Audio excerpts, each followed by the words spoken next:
Bom, olá pessoal, estamos aqui para mais um estudo Vida e Obra de Leon Denis. Desde já nós agradecemos pela companhia, por estar nos acompanhando aí nas nossas redes sociais, Facebook, YouTube e também no Spotify. Sempre lembrando que é muito importante o nosso engajamento, no compartilhamento, na divulgação, nas curtidas e principal é se inscrever no nosso canal, para que aí sim a gente tenha maior número e o YouTube até nos auxilie a ampliar a divulgação daquilo que a gente tem feito na divulgação do pensamento e da vida de Leon Denis. Hoje nós iniciaremos um capítulo do livro Leon Denis, o Apóstolo do Espiritismo, Sua Vida, Sua Obra, intitulado Provas e Decepções. Para quem está pegando aí pelo livro, página 239. O PDF, página 174. Eu achei interessante o título do capítulo, porque eu achei que tinha passado tanta prova e tanta decepção. Aí o Gaston ainda dedica um capítulo para reforçar isso, Não bastava até agora, todo o capítulo fala das dificuldades que Leon Denis passava, que ele enfrentava. Mas aí esse aqui ele vai trazer algumas questões que são interessantes para a nossa análise, para o estudo, até assim, das batalhas que enfrentava na época, que são muitas vezes diferentes das nossas. E Gaston vai começar esse capítulo fazendo uma correção não vou chamar de erro, mas de uma informação que ele colocou lá atrás, e a gente até alertou, quando ele falou que Leon Denis, numa outra ocasião, no outro congresso, havia cessado o seu trabalho de divulgação através da palestra. E ele começa se explicando. Dissemos anteriormente que o discurso de 19 de junho de 1910 sobre o século XX em Paris marcava o fim de sua carreira de conferencista. Não é totalmente exato, porque de Genebra ele foi a Marseille, onde falou numa reunião particular, depois foi a Chartres. Aí ele foi citando aqui alguns locais pelos quais Leon Denis passou e ficou viajando. Informação interessante aqui, por 3 meses. Então é claro que Leon Denis estava aposentado, já bastante velho, bastante limitado. E aí ele retorna à Tours após essa viagem de 3 meses. Imagina, 3 meses você dormindo fora de casa, dormindo em locais, alimentando. A gente às vezes viaja uma semana, que seja para lazer, Para lazer, não vou nem colocar a viagem para divulgação doutrinária. Para lazer, que você escolhe o hotel que você vai ficar, a dieta ali, o regime que você vai se sujeitar, a alimentação. Vai dar uma saudadezinha de casa. Imagina 3 meses, nas condições da época. E aí ele volta para Tours, para encontrar de novo a tranquilidade. Mas não é isso que ele encontra de imediato. Vai destacar o Gaston que as invejas mais ou menos disfarçadas, os rancores mais ou menos incontidos se faziam presentes por instantes. E por causa disso, Denis sofria em silêncio. Então ele volta e, obviamente, aí você fala assim, mas por que ele não ficou sabendo disso antes? É que as correspondências na época não eram tão rápidas como hoje. Hoje em dia, se alguém demonstra uma inveja de você, divulga alguma coisa desagradável na rede social, em questão de minutos você fica sabendo, talvez segundos. Antigamente não tinha os recursos que temos hoje. E aí, vocês lembram que a gente estudou aqui há pouco tempo a questão do caso Miller, A gente até citou na ocasião que ele tinha gerado um pouco assim de desconforto na relação entre Gabriel Delanne e o próprio Leon Denis. E isso era uma das coisas que incomodavam. Acredito que os dois, mas aqui a gente está abordando mais a questão sobre o ponto de vista de Denis. E ele fala então, que Gaston vai citar, que o silêncio de Leon Denis não era bastante para conseguir o desejado repouso. Assim, resolveu tomar a decisão que se impunha. Em 28 de novembro, escreveu a Gabriel Delanne. Se fosse hoje, mandaria um WhatsApp, Certeza, rapidinho você resolvia ali, ou piorava a situação, Vamos ler aqui alguns trechos apenas, só para a gente ver o que Leon Denis realmente sentia e passava intimamente. As divergências que surgiram entre nós, em consequência do caso Miller, e que eu supunha superadas, acabam de despertar com uma nova intensidade.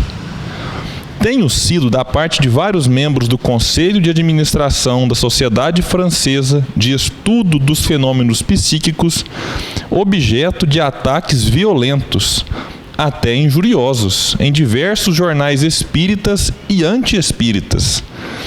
Não tendo sido feita qualquer refutação, resulta daí que minha situação à frente da sociedade se torna impossível. Não dá para você ficar num lugar que o povo nem te dá o trabalho de te defender, né? Peço-lhe, pois, para retirar meu nome como presidente de honra. Espero, e eu vou saltar um pouco aqui. Não, eu vou ler tudo. Não aguento, né? Sendo esta resolução definitiva e irrevogável, rogo levá-la ao Conselho de Administração. É com profunda tristeza que me separo de homens e de irmãos com os quais combati longo tempo por uma causa querida. Porém, minha dignidade e minha honra estão em jogo, e em tal matéria a menor hesitação seria uma fraqueza. Espero que esta decisão, agora aqui eu vejo a grandiosidade de Leon Denis, né? Espero que esta decisão não altere em nada os sentimentos de amizade que nos unem, sob o império dos quais temos trabalhado e trabalharemos ainda pelo progresso do Espiritismo no mundo. Com esse pensamento, aperto-lhe cordialmente as mãos. Cara, era bonito, né? O jeito que ele conseguia ser duro e ao mesmo tempo agradável, né? Ele deixa clara a sua posição de discordância em relação à conduta da sociedade, da qual ele era um presidente de honra. Enaltece os companheiros que caminhavam com ele e no final deixa claro para Gabriel Delane: olha, vamos separar aqui a ideia das pessoas, né? O comportamento da sociedade da qual você faz parte não me agradou, mas a sua pessoa continua sendo querida por mim. E aí ele encerra de uma maneira bonita aqui, através de uma carta, apertando as mãos simbolicamente de Gabriel Delane. É algo que a gente precisa trazer para hoje até, né? A gente vê assim, muitas divergências no movimento espírita, e o Marco Antônio, palestrante que esteve aqui no GEO de ontem, colocou uma coisa que é interessante. Eu gosto muito das reflexões dele. Ele colocou assim: nesses momentos, né, que a gente vive uma dualidade, seja na questão religiosa, política, social, é engraçado que a gente olha uma coisa e acha que a gente está certo e o outro errado. Mas o outro faz o mesmo movimento, ele olha para a mesma coisinha aqui e ele está certo e a gente está errado. E aí, quando a gente vai trocar essa ideia, dificilmente a gente fica só no campo da ideia. E aí, por conta do que o outro pensa que é certo e eu acho que ele está errado e vice-versa, a gente acaba se afastando, né, se distanciando. Eu não preciso conviver com todo mundo que pensa diferente. Realmente, não precisa, mas daí passar a ter ódio, ter, né, sentimento negativo da pessoa, aí já é algo que Leon Denis nos deixa claro, que apesar das divergências, ele fazia questão, né, de manter a amizade, de manter a proximidade, porque o que unia os dois era o afeto, muito maior do que uma discussão, do que uma divergência, né, diante de um caso pontual. A gente para pensar assim, a relação Gabriel Delane e Leon Denis, né, quantos pontos eles convergiam e quanto eles divergiram. Então você tem uma divergência e um monte de convergência. Então será que agora toda a convergência ao longo da vida desses dois apóstolos, ela precisa ser colocada por água abaixo por conta de um caso Miller? Então essa reflexão, acho que ela é importante para os dias atuais. Sobre uma pessoa. Uma pessoa, né, um comportamento e talvez o que Leon Denis viu e presenciou não foi presenciado. Estou colocando aqui talvez mesmo, porque isso aqui é uma coisa minha mesmo. Talvez o que Leon Denis viu ou percebeu não foi visto e percebido pelo Delane. Então, e aí... mas a palavra de Denis deveria, eu concordo, deveria, pela autoridade moral que ele tinha, mas Gabriel Delane, utilizando-se da racionalidade que a doutrina nos passa, ele fala, poxa, mesmo vindo de Leon Denis, Delane se sentia no direito, eu concordo nesse ponto com Delane, de questionar e de discordar. Igual hoje, por exemplo, né? Porque o Divaldo, o Haroldo, ou alguma pessoa aqui do alto da sua autoridade moral coloca uma opinião a respeito de alguma coisa que eu preciso acatar sem questionar, e inclusive divergir, se for o caso.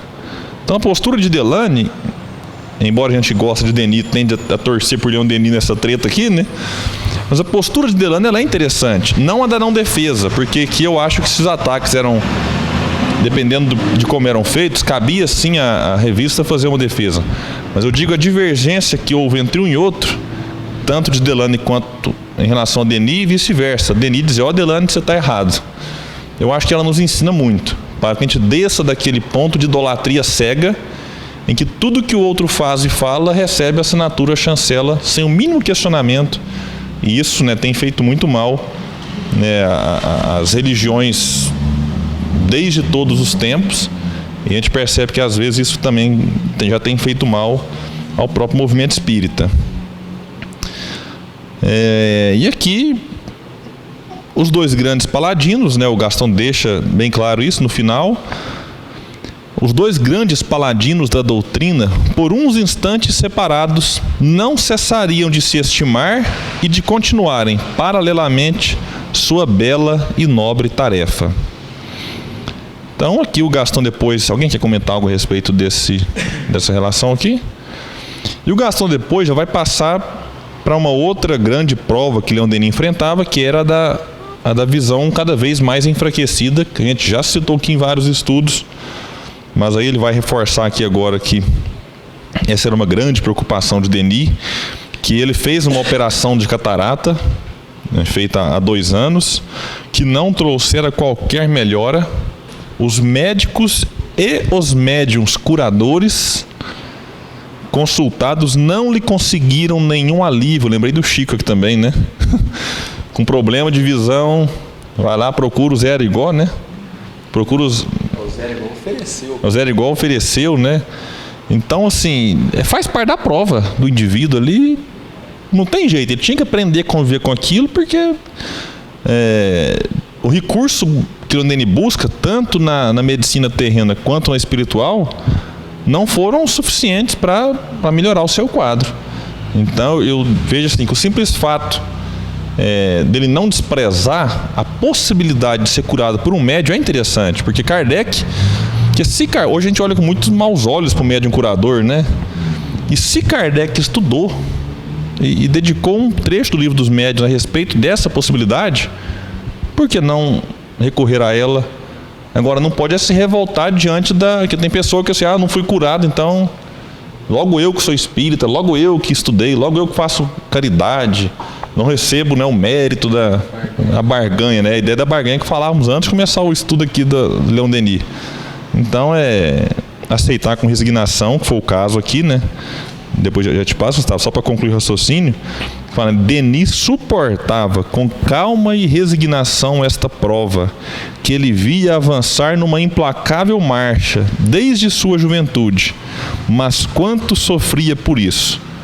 Então, é claro que ele padecia. Não dá para falar assim, que beleza, né? Piorou a visão. Então, ele, claro que tinha um descontentamento, mas aceitava com calma e resignação. Eu também ia destacar, você foi falando aí, eu também ia destacar a questão do Leon Denis ter procurado médiuns curadores, né? Porque às vezes a gente vê espírita passando por problema, mas ele não vem na casa espírita pedir ajuda, né? Ele não acredita num passe, ele não acredita numa água fluidificada, ele não acredita numa oração que ele possa fazer. Então, assim, a gente tem vamos dizer assim, o recurso, né? A gente sabe do poder de uma oração para fluidificar uma água, sabe do poder de um passe. Tá com um problema, não vem procurar. Aí vai procurar médico de tudo quanto é forma, que tem que procurar mesmo, mas a questão é que um não precisa excluir o outro, né? Então eu achei muito interessante ele ter citado isso. E também o fato, assim, de não é porque não conseguiu a cura que tá errado, né? Que o médium não é médium, ou que... Não, às vezes realmente é preciso passar por aquele problema, né? Mas assim, porque assim, a gente vê o espírita defendendo tanto o passe, defendendo tanto a água fluidificada, mas ele não toma. Ele não vem tomar o passe, ele não vem fazer, né? Então a gente tem que usar também consultar médicos da Terra, sim, mas usar desse recurso que nós sabemos que existe, nós sabemos como funciona e que está disponível para nós, né? É realmente muito, muito bem colocado. A gente às vezes falta a própria fé nas terapias que a doutrina oferece, né? E com todo respeito, às vezes a pessoa não vem no centro tomar um passe, mesmo sendo espírita, mas vai procurar outras religiões, né? Aí vai procurar, com nenhum demérito aqui, mas vai procurar um benzedor, vai procurar um pai de santo, um terreiro. Poxa, e aí fala assim, não, eu vou lá porque lá é forte. Realmente, talvez um médium lá, ele, né, tenha capacidade, né? A pessoa vai lá já acreditando que o benzedor ou o pai de santo é forte, que o passista do centro não é, aí realmente é melhor ela no benzedor mesmo, porque a fé dela é lá. Então a gente precisa aproveitar melhor, né, a fluidoterapia tão bem estudada, tão bem elaborada, mas que depende realmente da nossa fé. Isso é praticamente tudo, né? Lembrando, falando um pouco de Emmanuel, lembrando de uma palestra que eu escutei, falando que, e acho que vai casar com o que a gente leu do Caminho, Verdade e Vida, seria que o Chico estava muito cansado e sem energia, e Emmanuel disse: isso, Chico, vamos melhorar a sua energia, vamos voltar a sua energia. Sim, o que eu devo fazer? Vem aqui.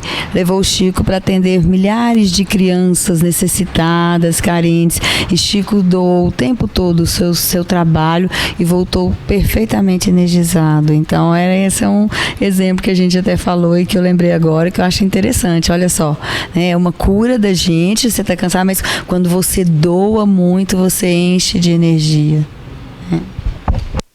E a prova de Denis, a da cegueira, é claro que o simples fato de você passar a não enxergar mais deve ser uma prova muito difícil, sobretudo para Leon Denis, que era assim, um contemplador da natureza, da beleza, dos detalhes, né?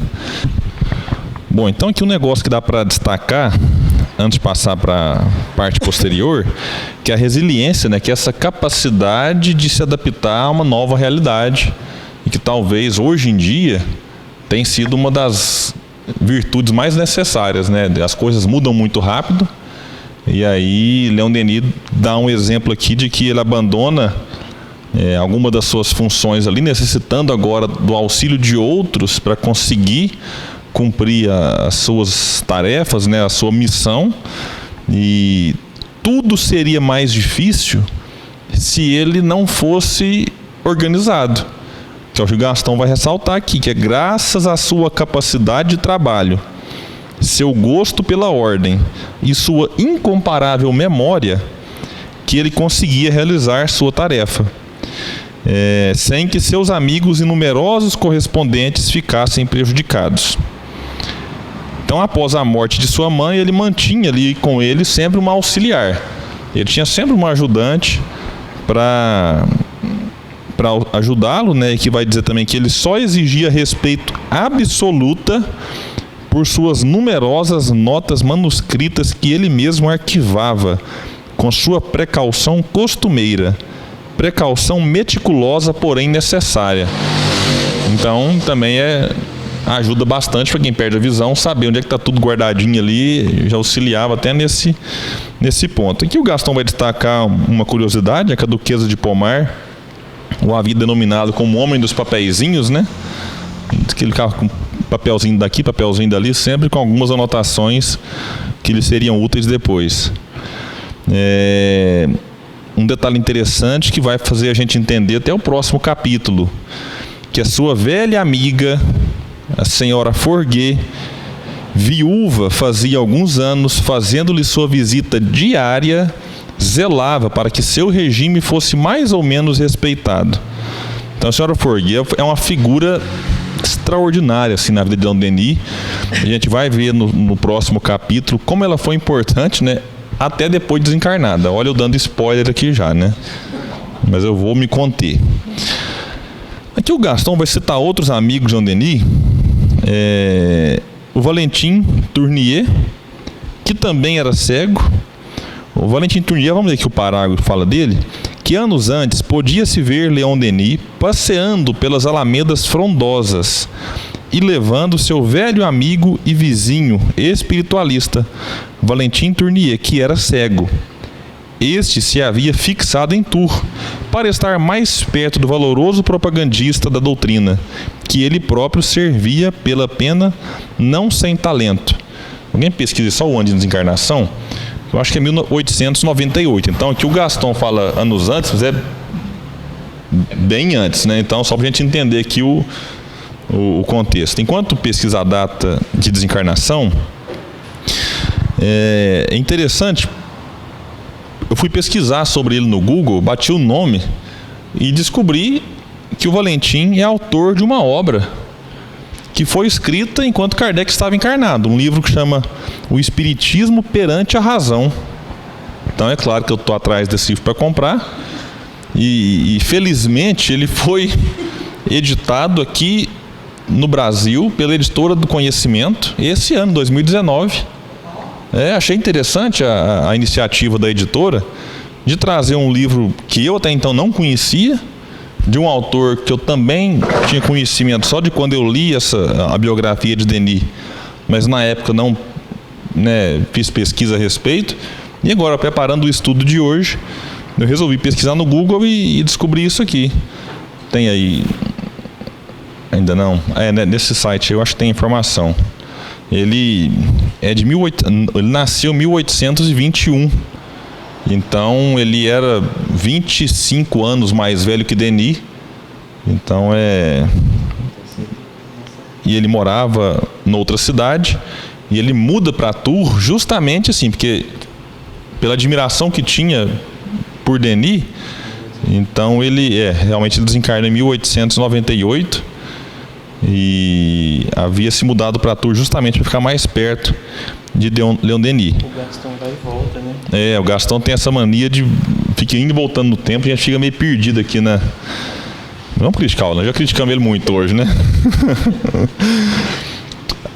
Ambos conversavam, ele era um amigão realmente de Denis, ambos conversavam familiarmente sobre política e principalmente filosofia. Muitas vezes acompanhados por Constant Rénion, excelente tradutor em versos franceses do poema Mireille de Mistral. Então era realmente um amigo de Leon Denis para assuntos não apenas espíritas, mas sobre política e filosofia. Uma informação importante que eu considero aqui neste capítulo, já na página 243 do livro, quando fala das sessões da rua, as sessões do grupo da Rua do Rampar 178 para quem está acompanhando pelo PDF. As sessões haviam terminado nos fins de 1909 e acreditamos que os acontecimentos referentes ao caso Miller também tenham contribuído para isso. Todavia, as reuniões continuaram em caráter particular na casa da senhora Forguet. Então a gente vê de novo a senhora Forguet aqui, ela que acolhia essas reuniões lá na presença de Leon Denis e de alguns outros médiuns. O espírito azul, a gente foi ver depois que era Sorella e que era Joana d'Arc, e Jerônimo ali se comunicaram regularmente. O pai espiritual e o filho de cabelos brancos trocavam suas opiniões sobre as questões externas que tomavam um rumo bastante inquietante. Aqui eu achei bacana essa colocação, eu trouxe ela justamente por isso, que não é simplesmente como é que eu vou dizer assim, uma comunicação. Aqui é um diálogo, é uma troca de ideias, que a gente hoje nas reuniões mediúnicas tem pouco hábito, quase não existe mais esse hábito de trocar ideia com o benfeitor. Às vezes ele traz uma mensagem psicografada, psicofônica, todo mundo escuta e pronto, né? A gente dialoga com quem hoje? Com o obsessor, né? Com o obsessor a gente dialoga com a beleza, né? Aqui Leon Denis trocava ideia com o Jerônimo de Praga. Era troca de ideias, é como se fosse um encarnado. Vamos reunir hoje para tomar um cafezinho junto? Vamos. E aí sentava lá, o médium dava passividade para o Jerônimo e ia... E olha o que eles falavam. A tempestade surgia nos Balcãs e se tornava cada vez mais ameaçadora. A Alemanha não escondia sua intenção de tomar a França como refém, em caso de conflito. A guerra estava iminente. Assim o julgava Jerônimo. Enquanto quase toda a França, com exceção de poucos cidadãos mais avisados, estava narcotizada e adormecia numa grande e perigosa quietude. Isso aqui é de uma... Eu acho fantástico, porque enquanto a maioria estava lá tranquila, Jerônimo, olhando o movimento do mundo espiritual, percebia que as coisas caminhavam para uma tragédia. Então, esse diálogo dele com Denis é uma preocupação de quem percebia que em breve teriam ali realmente uma guerra, como aconteceu no ano seguinte, né? Se é que aqui está realmente em 1913, que a gente já se perdeu no tempo de Gaston Luce, mas no ano seguinte teria então início a Grande Guerra, né? Depois, quando teve a segunda, chamada então de Primeira Guerra Mundial, que é o que vai falar então já no outro capítulo, iniciando a 5ª parte do livro, quando fica agora mais específico sobre a velhice de Gaston Luce. De Leon Denis, né? Gaston já está me confundindo aqui já, viu? Alguém quer comentar algo a respeito do que a gente leu aqui? Tá tranquilo? Podemos avançar? E aí inicia então o próximo capítulo do livro, página 247 e 179 do PDF. Quando, em julho de 1914, os boatos alarmantes vieram abalar os corações. Quando, a 3 de agosto, foi decretada a ordem de mobilização, Leon Denis foi tomado de pungente aflição. Ele que havia visto a guerra anterior e compreendido a causa do desastre da França. Então, os historiadores vão apontar que, inclusive, por questões mal resolvidas da Guerra Franco-Prussiana, né, que Leon Denis participou em 1870, né, que essas sujeirinhas ali que ficaram debaixo do tapete, essas questões mal resolvidas, que, vamos dizer assim, foi um dos incentivos para que tivesse então origem essa Primeira Grande Guerra. E é claro que a França é envolvida diretamente nela. Os cidadãos franceses ficavam em pânico. Leon Denis, que não podia, obviamente, né, dispensa comentário dos motivos, né, participar da guerra, ele então tinha que arrumar um jeito de se refugiar. E aí aqui vai dizer que na ocasião sua intenção era viajar para a estação de Águas e Chales. Levaria consigo a senhora Forguet, também duramente atingida pela confusão geral. O perigo parecia momentaneamente afastado e retornaram a Tours. Foi então que resolveram viver juntos, para diminuir as despesas com o aluguel e os empregados. Seus recursos eram dos mais modestos e era preciso prevenir-se, no meio de tais acontecimentos, contra um rápido aumento do custo de vida. Então a gente não faz ideia, né? Pelo menos eu não faço ideia do que seja viver, né, durante uma guerra mundial, em que começa a faltar um monte de coisa, e aquilo que tem o preço a gente sabe como funciona, né? Eu lembro da época de Brumadinho, ou Mariana, acho que foi Mariana, a primeira tragédia. Eu lembro de ver as notícias assim, de que faltou água mineral na cidade e nas cidades vizinhas, e a garrafinha que você vendia ela normalmente a R$ 1,52 era encontrada por R$10. Isso num país predominantemente cristão, né?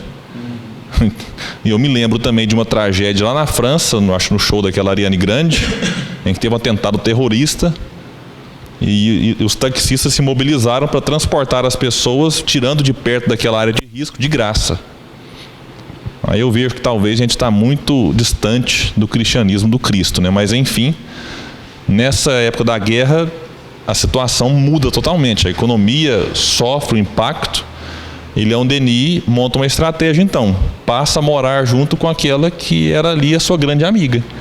Então a senhora Forguet e ele passam a dividir o mesmo ambiente para conter ali algumas despesas diante dessa dificuldade. No ano seguinte, durante o verão, então ele deixa o seu apartamento na Rua da Alma para se instalar com sua velha amiga num local mais amplo e mais confortável. Então, certamente, os primeiros momentos mais difíceis passaram, mas a ideia de continuar morando junto mantinha-se agora num local um pouco mais amplo, que era na Praça das Artes, número 19, onde um após outro deveriam acabar suas vidas. Então aqui a informação de que Leon Denis de fato desencarna nessa Praça das Artes, que já foi reconfigurada, né? Alguns amigos visitaram lá o local e, né, não existe mais esse local, que a casa assim, em si já não existe mais, certamente destruída ali na Segunda Guerra Mundial. Coragem, dizia Leon Denis, cumpram seu dever. Quanto a mim, lamento que seja muito tarde para acompanhá-los. Já que Leon Denis via vários amigos e familiares partindo para o campo de batalha.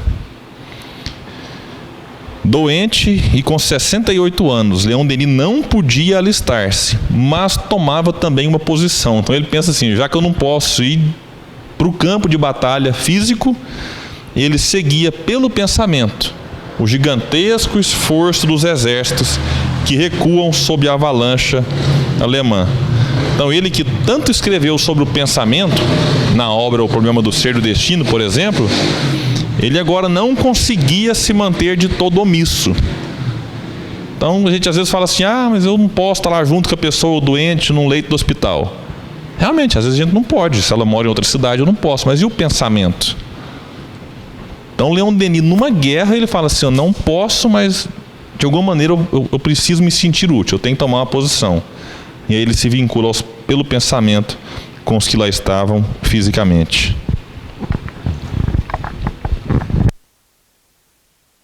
Aqui tem que citar Emmanuel, né? Não tem jeito. Não tem jeito de passar nisso aqui e não lembrar. No livro Alma e Luz, capítulo 4, o Emmanuel vai comentar um versículo da segunda carta aos Coríntios, capítulo 1, versículo 11. Paulo diz assim, ajudando-nos também vós com orações por nós, para que pela mercê que por muitas pessoas nos foi feita, por muitas também sejam dadas graças a nosso respeito. Isso aqui é meio que Paulo reconhecendo o valor da oração intercessória, né? Então ele manda agradecer as pessoas que oraram por eles, né? Que aí é o pensamento que o Leon Denis está dizendo aqui, né? Mas o que eu queria destacar aqui, eu cheguei a conversar com o William já sobre isso, é porque vai chegar um momento aqui que Leon Denis vai...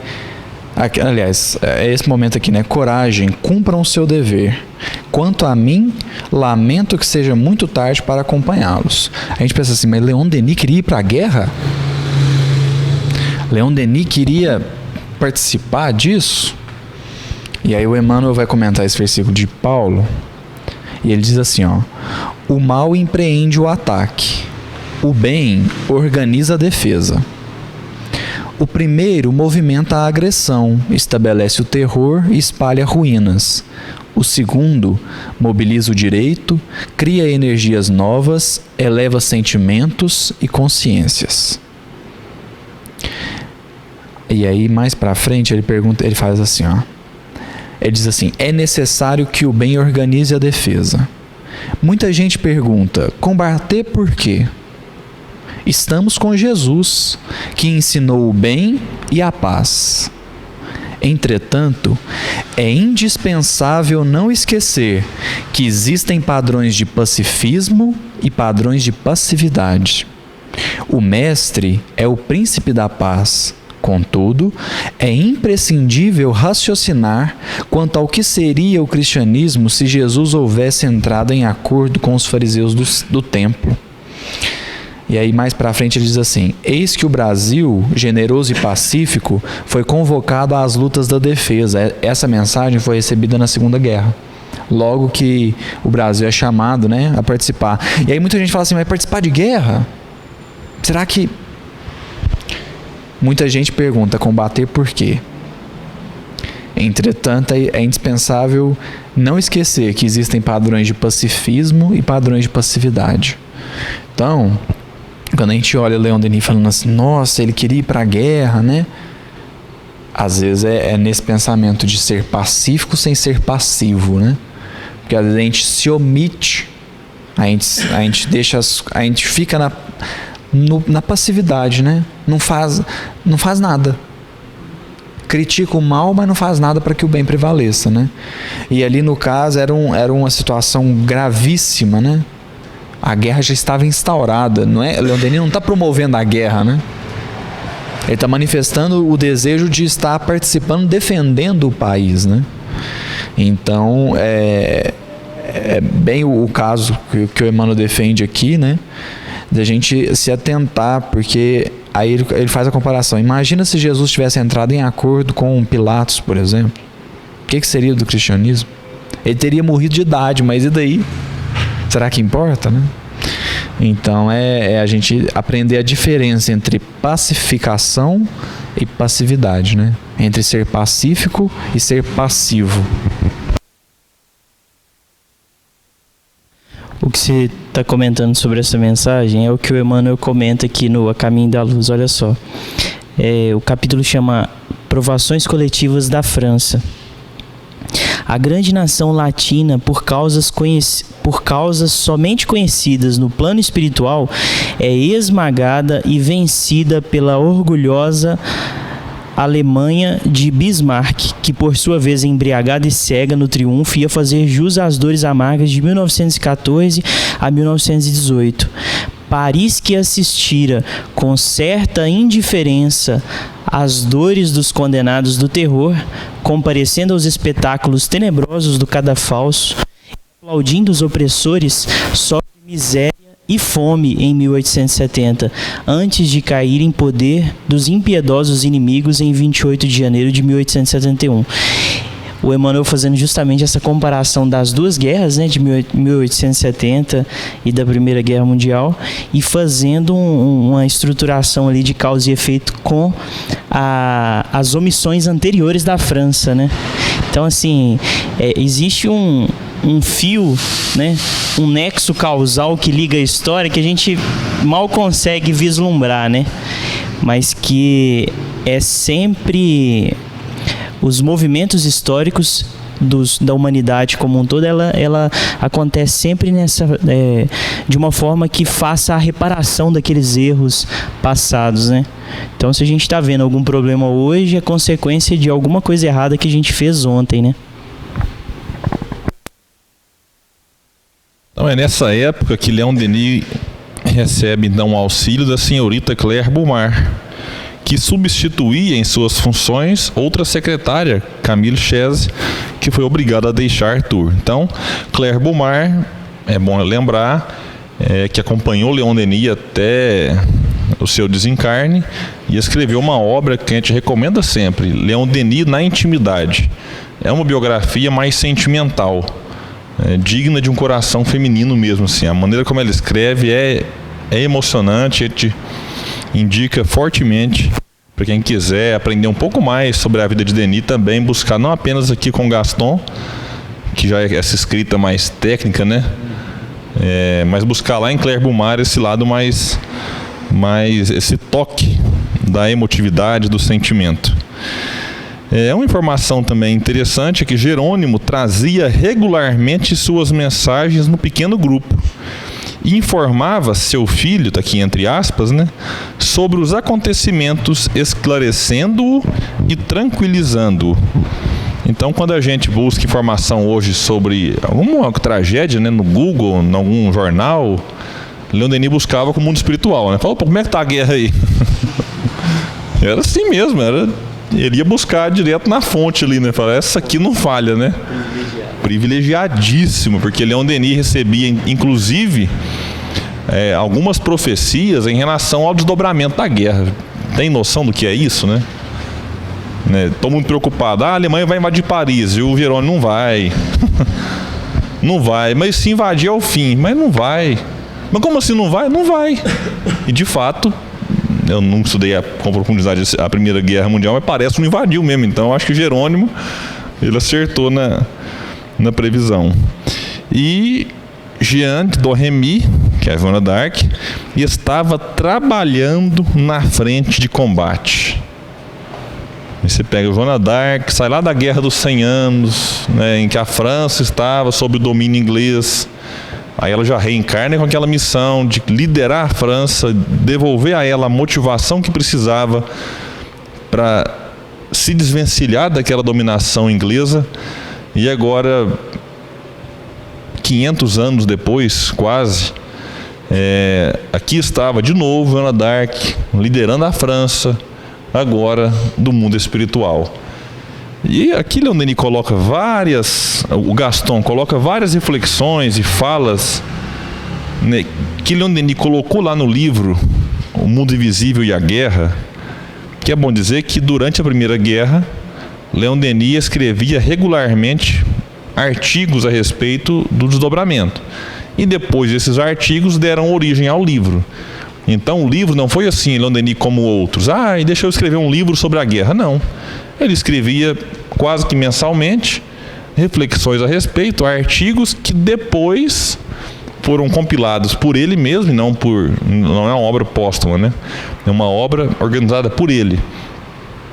É que a gente se emociona muitas vezes, né, Tarso, com a maneira como Leon Denis, até as que o Gaston colocou aqui no livro, se alguém quiser destacar alguma aí, fica à vontade, mas é emocionante, assim, ao mesmo tempo muito motivador, a forma como ele buscava ali.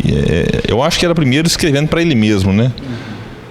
Diante do sofrimento que ele vivia, ele escreve algo que o motivava, mas que também motivava quem estava no campo de batalha. E em 25 de agosto de 1917, a morte de sua velha amiga, a querida médium Forguet, que ficara ao seu lado, substituindo sua mãe, deixou-o terrivelmente isolado na cidade inquieta, cheia de tropas em trânsito e de soldados feridos. Olha a realidade que Leon Denis viveu de perto, né? Então que vazio em seu derredor, nos amplos cômodos onde já não se ouvia mais o passo miúdo da velha senhora em sua marchinha de camundongo, que era a maneira como ele se dirigia, né, aos passos lentos, vagarosos e tímidos da senhora Forguet. Aqui a gente avança um pouco na obra e volta um pouco no tempo, né? Normal, Gaston usa e abusa nesse dia de hoje aqui, tá demais, né? Mas agora ele volta lá para 1916. Ele fala da morte da Forguet em 1917, agora volta para 1916 para falar de Jan Mayer.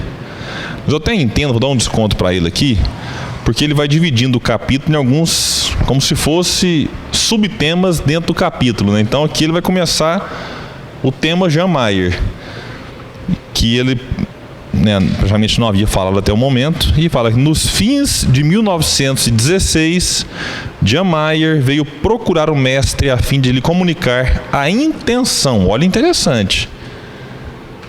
Ele não fez um negócio sem procurar antes Leon Denis. Quando a gente fala assim que ele era o centro das atenções do movimento espírita, não era à toa. Então Jan Mayer vem comunicar-lhe a intenção de adquirir a Revista Espírita, fundada por Allan Kardec, que há um ano não aparecia mais por causa das dificuldades financeiras decorrentes da guerra. Então a revista, publicada por Kardec e depois, né, pelos seus sucessores na administração da própria revista, ela deixa de ser publicada. Você não tinha dinheiro, publicar como? E aí vem Jan Mayer trocar ideia. O que você acha, Leon Denis? Devo comprar, não devo comprar? Já que ele tinha recursos para isso. E Leon Denis não podia senão felicitar e encorajar Mayer por uma iniciativa tão oportuna. Graças à energia e à firmeza do impulso de seu novo diretor, a revista espírita reapareceu em janeiro do ano seguinte. Então ela tem realmente um período sem publicação, logo ele resolvido pela dedicação e desprendimento, inclusive financeiro, porque não era fácil manter a publicação, mas Jamar ele realmente tinha essa condição e ele faz isso com a revista espírita. Depois ele organiza a União Espírita Francesa, que diz aqui Gaston estava ainda numa fase embrionária. Aí o Jean Mayer, por causa da sua amizade com o Leon Denis, o convida para ser o presidente da União Espírita Francesa. Leon Denis, por conta das suas fragilidades e compromissos, recusa o convite, mas aí ele não tem como recusar a presidência de honra, que é justamente quando alguém não pode exercer a presidência efetiva, você coloca ela num cargo ali de respeito, como ele tinha com várias, né? Leon Denis, se não me engano, era presidente de honra até da FEB. Então ele recebia esses títulos, né, de várias instituições e quase sempre recebia com muito carinho. A propaganda espírita, o Gaston vai dizer aqui, havia retomado então seu curso normal, o que propiciava a Denis viva satisfação, mas ele se ressentia de sua solidão e de seu isolamento, pois se achava pessoalmente privado de qualquer contato com seus guias. Então, se a senhora Forguet desencarna, e ela era a médium que recebia Jerônimo e Joana, então ela desencarnou. Você não vai agora abrir agora eu tenho uma vaga de médium aberta, traga um currículo para eu avaliar, contrata-se, né? Vamos deixar aqui no Cine, aqui em Uberlândia, não sei se isso é uma questão nacional, é nacional. Vai lá no Cine agora buscar currículo de médium para receber Jerônimo e Joana d'Arc. Então, aí vocês imaginam, Denis não tem mais a mãe, não tem o pai, não tem a médium que, além de amiga, passou a morar com ele. Tinha, claro, o auxílio da secretária, mas não era aquele vínculo de longa data. O próprio senhor Valentim aqui já havia desencarnado em 1898, e só lembrando, Denis coloca no livro Grande Enigma que uma das grandes provas da vida é desencarnar velho. Porque quando você desencarna velho, você tem que despedir de muita gente e fica cada vez mais isolado. Então assim, nossa, você começa a contar, né? Eram 10 irmãos, somos só 3. Aí de repente se encarna 2. Nossa, agora falta só eu. É difícil para quem é família grandiosa. Ou grupo de amigos, né? Estamos nós aqui agora, 8. Quem vai ser o primeiro?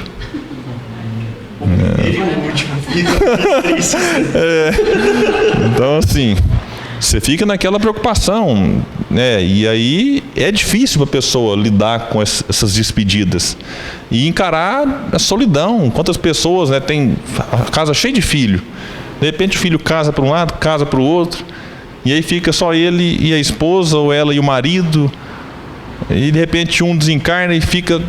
É complicado. Então aqui é onde Denis vivia, e ele deixa isso muito claro, dessa convivência dele com o mundo espiritual. Isso era algo que lhe preenchia a alma.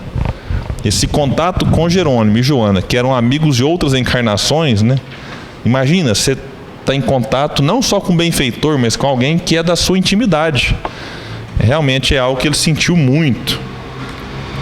Só que aí vai acontecer uma coisinha. Dá vontade de deixar para o próximo capítulo, né? Igual que as série, né? Eu não vejo série, né? Então, mas como é que chama aquele rapaz? João Kleber. Deixa eu baixar o nível aqui agora, né? João Kleber tinha um programa na televisão que era desse jeito, né? Ele fazia o maior drama assim, depois do intervalo, né?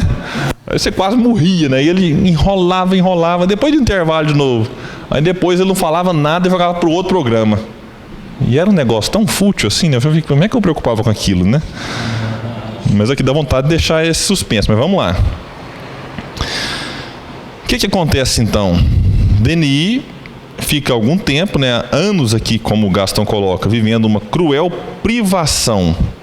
De repente, bate na sua porta 2 senhoras de Paris, que chegaram lá com uma carta de recomendação de Le Marie. Então elas resolveram passar um mês de férias na região de Leon Denis. Nós viemos passar um mês aqui, Lemarie mandou a gente, né, te procurar. Eu falei, tudo bem. E aí no transcorrer da conversa, Leon Denis comenta do amigo cego que obtinha comunicações escritas. Essas senhoras então resolvem ver esse amigo de Leon Denis e ele então organiza uma pequena reunião. Aqui a gente percebe como que a espiritualidade vai agindo, né? E Leon Denis não sabia que uma delas então era médium, porque elas não disseram para ele.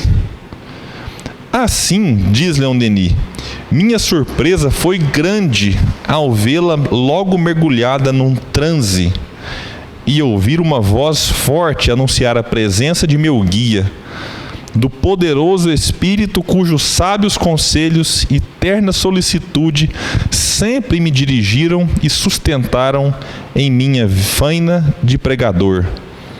Então Leon Denis reconhece de imediato a presença de Jerônimo através daquela senhora que aparentemente, por acaso, bate na sua porta com uma recomendação de Lemarie. Uma conversa, mais uma vez, uma conversa se estabeleceu entre nós e durante cerca de 1 hora, pensou assim, conversando com o benfeitor 1 hora, durante 1 hora, esse espírito me transmitiu suas opiniões sobre a situação do espiritismo, falando de nossos trabalhos comuns no passado, com pormenores e particularidades que a médium não podia absolutamente saber.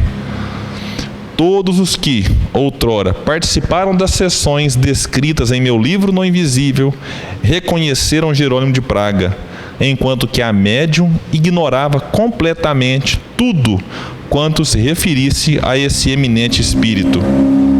E agora vem um detalhe, né? Após algum repouso, durante a mesma sessão, a senhora Forguet comunicou-se e explicou, na forma alegre que lhe era peculiar, que, tendo visto quanto seu amigo sofria por estar privado de todo relacionamento com o além, procurou e acabou por descobrir a médium e lhe sugeriu a ideia de vir a Tours para visitar Denis. Ora, acrescentava ele, essas senhoras parisienses julgavam que tinha vindo à minha casa por sua iniciativa própria, o que comprova, mais uma vez, que os homens cedem muito mais do que geralmente pensam às influências dos espíritos. Não tem condição, senhor. Quando li isso pela primeira vez, na minha primeira leitura dessa obra, eu disse, não pode, né? Porque a gente sabe que os espíritos influenciam, que eles agem daqui, como diz a questão 459, né? Eles, de ordinário, são eles que nos dirigem. Mas não chega a pensar que nesse nível, né? De 2 senhorinhas lá em Paris, de repente recebem um pensamento. Nossa, que vontade de conhecer Tours. Ele pensa assim, não, do nada, vê um pensamento, né? Engraçado. Então, se fosse hoje, né? Eu quero viajar, pra onde? Você vai no Google, né? Aí assim, pra onde que eu vou, né? Mas depende onde que é, Tarso? No final do ano aí? Guarujá, né? Assim, Guarujá. Aí vinham outras propostas mais locais, né? Aí, então você pensa assim, Rio Grande do Norte,